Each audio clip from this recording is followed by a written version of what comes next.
आज हम एक ऐसी कहानी में उतर रहे हैं जो तिब्बत के किसी ग्लेशियर की एक बूंद से शुरू होती है और करोड़ों लोगों की थाली तक पहुंचती है। ये कहानी है सिंधु नदी और उसकी 5 साथी नदियों की। मतलब कैसे ये आज़ाद धाराएं पहाड़ों से निकलकर इंसानी इंजीनियरिंग के एक विशाल जाल में बन जाती हैं। और ये जाल कैसे दो देशों की किस्मत लिखता है। बिल्कुल। आज हम सिर्फ ये नहीं देखेंगे कि नदी कहाँ से निकली और कहाँ गई, हम देखेंगे कि इस पर इंजीनियर्स ने क्या कमाल किया है, इसके किनारे शहर कैसे बसे और कैसे इसने सूखे इलाकों की किस्मत ही बदल दी। हाँ, ये एक नदी की कहानी कम और पानी, इंसान और तकनीक की एक मिलीजुली कहानी ज्यादा है। तो चलिए इस सफर की शुरुआत करते हैं कहानी के मुख्य किरदार से, सिंधु नदी से। ये पूरा सिस्टम इसी के नाम पर है। तो इसकी शुरुआत कहाँ से होती है? इसकी शुरुआत होती है तिब्बत में, कैलाश पर्वत श्रृंखला से। मानसरोवर झील के पास एक ग्लेशियर है, बुखरचू। बुखरचू। हाँ, वहां से ये निकलती है और फिर उत्तर पश्चिम की तरफ बहना शुरू करती है। भारत में ये लद्दाख से दाखिल होती है। लद्दाख यानी भारत का कोल्ड डेजर्ट। लेह शहर भी तो वहीं है ना? हाँ, और यही बात इसे बहुत दिलचस्प बनाती है। लद्दाख की राजधानी लेह सिंधु नदी के दाहिने किनारे पर ही बसी है। अच्छा। और लेह को भारत का सबसे सूखा इलाका माना जाता है। तो ये एक जबरदस्त पैराडॉक्स है। सही बात है। देश की सबसे बड़ी नदियों में से एक देश के सबसे सूखे इलाके से गुजर रही है और वहां एक पूरे शहर को जिंदा रखे हुए है। कमाल है। तो लद्दाख से गुजरने के बाद ये नदी कहाँ जाती है फिर? लद्दाख के बाद ये गिलगित बाल्टिस्तान होते हुए पाकिस्तान में दाखिल हो जाती है और फिर दक्षिण की तरफ मुड़ जाती है। लेकिन इसकी असली कहानी में जो ट्विस्ट है वो आता है पाकिस्तान के एक शहर मिठानकोट में। मिठानकोट, वहां ऐसा क्या होता है? मिठानकोट को आप इस पूरे रिवर सिस्टम का समझ लीजिए ग्रैंड सेंट्रल स्टेशन। अच्छा। हाँ, इससे पहले सिंधु एक अकेली विशाल नदी की तरह बह रही है और दूसरी तरफ बाकी 5 नदियां वो अपना एक अलग गुट बनाकर चल रही हैं। मिठानकोट वो जगह है जहां इन दोनों टीमों का विलय होता है। इस एक संगम के बिना ये 2 अलग-अलग नदी प्रणालियां होती। तो सिंधु से मिलने वाली वो जो दूसरी टीम है, तो उसकी लीडर कौन सी नदी है? उस टीम की लीडर है चेनाब, सिंधु की सबसे बड़ी और सबसे महत्वपूर्ण सहायक नदी। झेलम, रावी, सतलुज ये सब पहले चेनाब से मिलती हैं और फिर चेनाब इन सब का पानी लेकर सिंधु से मिलती है। तो इसका मतलब हमें पहले उस टीम की कहानी समझनी होगी।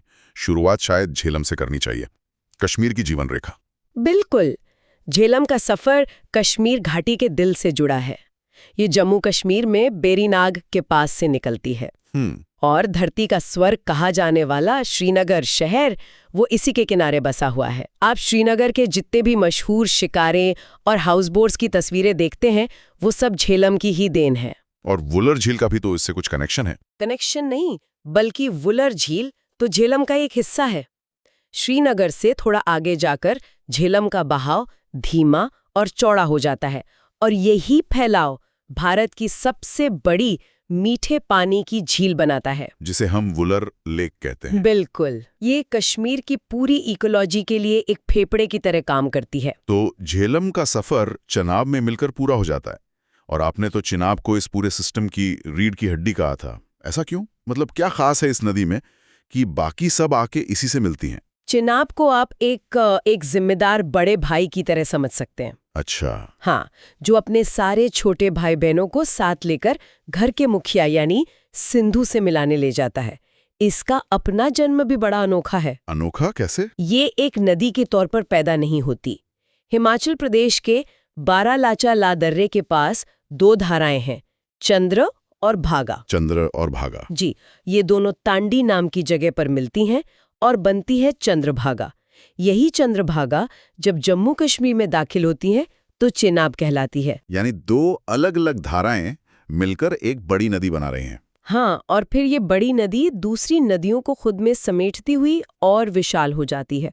इसीलिए ये सिस्टम की सबसे महत्वपूर्ण कड़ी है। चलिए तो चेनाब के अगले साथी की बात करते हैं, रावी। ये कहाँ से आती है? रावी भी हिमाचल प्रदेश से ही निकलती है, कांगड़ा जिले में रोहतांग दर्रे के पास से। हिमाचल से निकलकर ये पंजाब और जम्मू कश्मीर की सीमा पर बहती है और ठीक इसी सीमा पर बना है रणजीत सागर बांध। कहने को तो नदियों की कोई सीमा नहीं होती, लेकिन रावी के केस में तो रणजीत सागर बांध बनाकर हमने एक तरह से इंसानी सीमा बना ही दी है ना? बिल्कुल। पाकिस्तान जाने से पहले हम उसके पानी और बिजली का इस्तेमाल कर लेते हैं। ये एक बहुत अच्छा पॉइंट है। हम नदियों के प्राकृतिक बहाव को अपनी ज़रूरतों के हिसाब से नियंत्रित करते हैं। रणजीत सागर बांध इसका एक बेहतरीन उदाहरण है। सही। लेकिन नदी फिर भी अपना सफ़र जारी रखती है। जब रावी पाकिस्तान में दाखिल होती है तो वहाँ का एक बहुत बड़ा और ऐतिहासिक शहर लाहौर इसी के किनारे बसा है। ओ, लाहौर भी? जी। तो ये नदी सिर्फ भारत ही नहीं, पाकिस्तान के लिए भी उतनी ही सांस्कृतिक और आर्थिक अहमियत रखती है और अंत में ये चिनाब से जा मिलती है। अब इस परिवार की चौथी नदी व्यास, सुना है इसकी कहानी बाकियों से थोड़ी अलग है? हाँ, व्यास इस परिवार की होम बॉडी सदस्य है। Home body? हाँ, ये इस सिस्टम की इकलौती बड़ी सहायक नदी है जो पाकिस्तान नहीं जाती। ये भारत में ही शुरू होती है और भारत में ही खत्म हो जाती है। अच्छा, तो इसकी शुरुआत कहाँ से होती है? इसकी शुरुआत भी रावी के पास से ही होती है, रोहतांग दर्रे के पास व्यास कुंड से।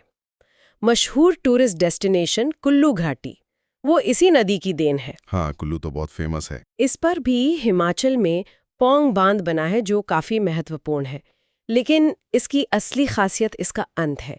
ये पंजाब के हरिके नाम की जगह पर सतलुज नदी से मिल जाती है और ये संगम उत्तर पश्चिम भारत की किस्मत बदल देता है। हरिके, ये नाम बहुत महत्वपूर्ण लग रहा है। इस पर हम वापस आते हैं जब सतलुज की बात करेंगे।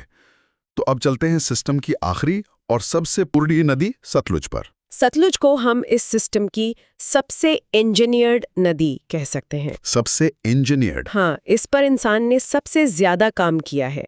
इसका सोर्स भी सिंधु की तरह तिब्बत में ही है, मानसरोवर झील के पास राकस्ताल से। ये शिपकी ला दर्रे से हिमाचल में दाखिल होती है और यहीं से शुरू होती है इंजीनियरिंग की कहानी। बिल्कुल। हिमाचल में घुसते ही इस पर नाथपा झाकरी जैसा बड़ा हाइड्रो इलेक्ट्रिक प्रोजेक्ट है और जैसे ही ये पहाड़ों से निकलकर पंजाब के मैदानों में उतरने वाली होती है, ठीक बॉर्डर पर बना है भारत का सबसे प्रसिद्ध बांधों में से एक भाखड़ा बांध। भाखड़ा नांगल, इस हलान तो सबने सुना है, लेकिन मुझे हमेशा कंफ्यूजन रहा है, ये एक ही बांध है या दो अलग-अलग? ये बहुत आम कंफ्यूजन है। इन्हें अक्सर एक साथ भाखड़ा नांगल कहा जाता है, लेकिन इनका काम अलग-अलग है। भाखड़ा एक विशालकाय ग्रेविटी डैम है। इसका मुख्य काम है पानी रोककर गोविंद सागर झील बनाना और बिजली पैदा करना, मतलब ये पावर हाउस है। अच्छा। लेकिन जब भाखड़ा से पानी छोड़ा जाता है तो उसका बहाव बहुत तेज और अनियंत्रित होता है। तो नागल का काम उसे कंट्रोल करना है। एकदम सही। भाखड़ा से करीब 8-10 किलोमीटर नीचे नागल बांध बना है।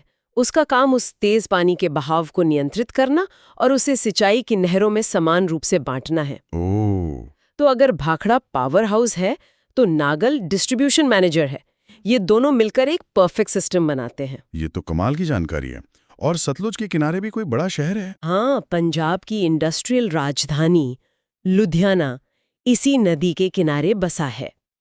लेकिन अब हम सतलुज के सफर के उस सबसे महत्वपूर्ण पड़ाव पर पहुंचते हैं जिसका जिक्र हमने व्यास के समय किया था।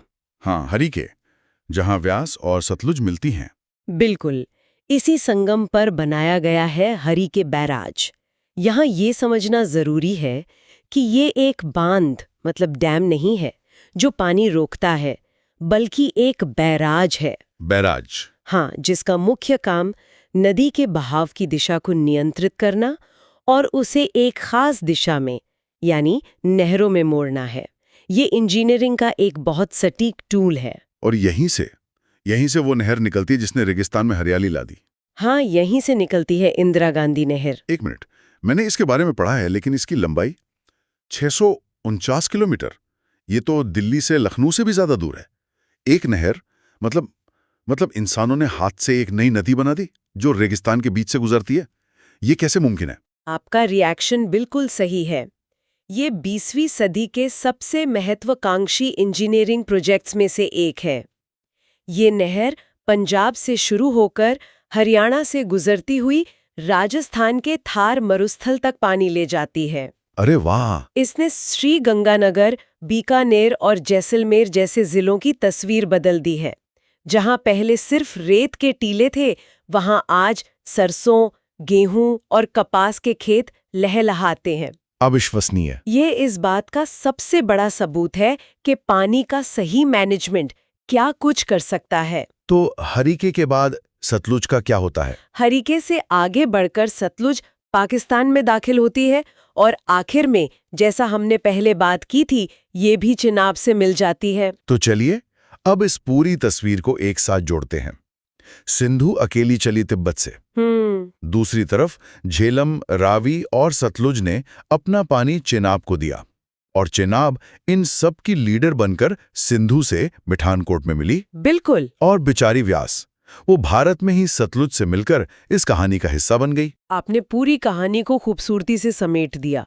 ये सिर्फ नदियों का एक समूह नहीं है, बल्कि एक दूसरे से जुड़ी हुई जल धाराओं का एक जटिल और एकीकृत नेटवर्क है। सही। और जैसा हमने इस पूरी चर्चा में देखा, ये नेटवर्क सिर्फ पानी नहीं बहाता, ये अपने किनारों पर लेह, श्रीनगर, लाहौर और लुधियाना जैसे शहरों को जिंदा रखता है। ये भाखला नांगल और रंजीत सागर जैसे बांधों से हमारे घरों को रोशन करता है, और इंदिरा गांधी नहर जैसी जीवन रेखा बनकर मीलों दूर सूखे खेतों की प्यास बुझाता है। तो ये थी सिंधु नदी प्रणाली की कहानी। एक ऐसी कहानी जो ग्लेशियर से शुरू होकर पहाड़ों, शहरों, बांधों और नहरों के एक विशाल जाल से गुजरती हुई आखिरकार अरब सागर में जाकर खत्म होती है। ये सिर्फ भूगोल नहीं है, ये जीवन है। बिल्कुल।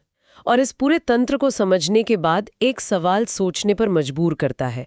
जब एक ही नदी प्रणाली दो देशों की जीवन रेखा हो, जिनकी आपस में हमेशा तनातनी रहती हो, तो पानी का प्रबंधन और बंटवारा कितना ज्यादा जटिल और महत्वपूर्ण हो जाता होगा। हाँ, ये तो है। ये सिर्फ भूगोल या इंजीनियरिंग का विषय नहीं रह जाता, ये कूटनीति, सहयोग और भविष्य की योजना का भी विषय बन जाता है। इन नदियों का हर मोड़, हर बांध और हर नहर सिर्फ पानी के बहाव को नहीं, बल्कि लाखों लोगों के भविष्य को भी दिशा देता है।